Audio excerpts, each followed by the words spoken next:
Bismillahirrahmanirrahim.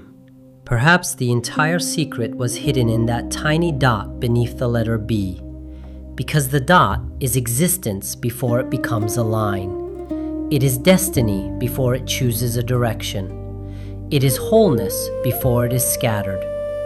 Bismillah is not merely a sentence of beginning. It is a remembrance coming from before the beginning itself. Rahman, Rahim, the most compassionate, the most merciful. But deeper than words, they are the pure vibration of forgiveness, pure embracing, pure mercy. Rahman and Rahim are not only names, they are the first breath of existence, the sacred softness from which all things arise. Before the Big Bang, there was no time, no space, no matter.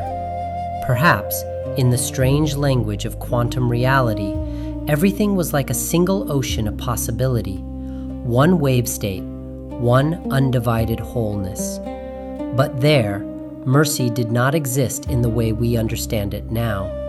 Because mercy requires separation, it requires a wound, it requires distance. Perhaps there was no mercy in paradise, because paradise was already the state where separation did not exist. There was no pity because there was no pain. There was no forgiveness because there was no rupture. There was no I and you, only an undivided we. Then the great opening happened. Was it an explosion? Or was it the one multiplying itself? We do not know. But existence scattered, light separated from darkness, matter separated from emptiness. The soul descended into the body. Human beings drifted away from one another. We fell into time. We became enclosed within space. We were no longer limitless as we were in that first paradise. And with separation, dark impulses began to enter us. Hatred, anger, jealousy, shame, helplessness, the hunger to possess, the fear of losing.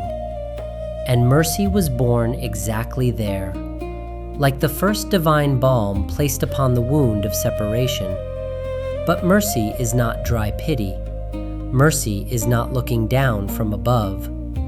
Mercy is recognizing the other within your own essence.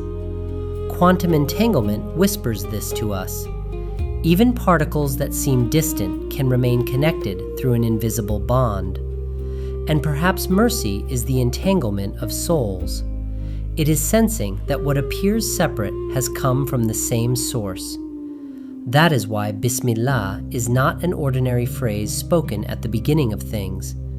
Bismillah is the key that awakens the first paradise vibration sleeping within us. And Rab does not mean only the creator. Rab is the one who nurtures what has scattered, who raises what has fallen, who calls the broken piece back to its origin. Rahman is the vast field of mercy that embraces all beings. Rahim is that same mercy descending into the deepest wound of the heart as a thin, tender light. When we say Bismillah, what we are truly saying is this: I do not begin this act with my isolated self alone. I reconnect the broken piece within me to its source. I begin not with anger, but with mercy, not with greed, but with understanding, not with separation, but with wholeness. Because paradise is not a lost country. Paradise is our first essence, still trying to reach us. We forget it, but it does not forget us. In every Bismillah, that door opens for a moment, but not when spoken only by the lips, only when spoken deeply, with belief, with understanding, with the soul bowing toward the essence of existence. Because Bismillah is mercy turned into sound. It is the first vibration that awakens the fragment of the Creator within the human being who has fallen into separation. We came from that mercy.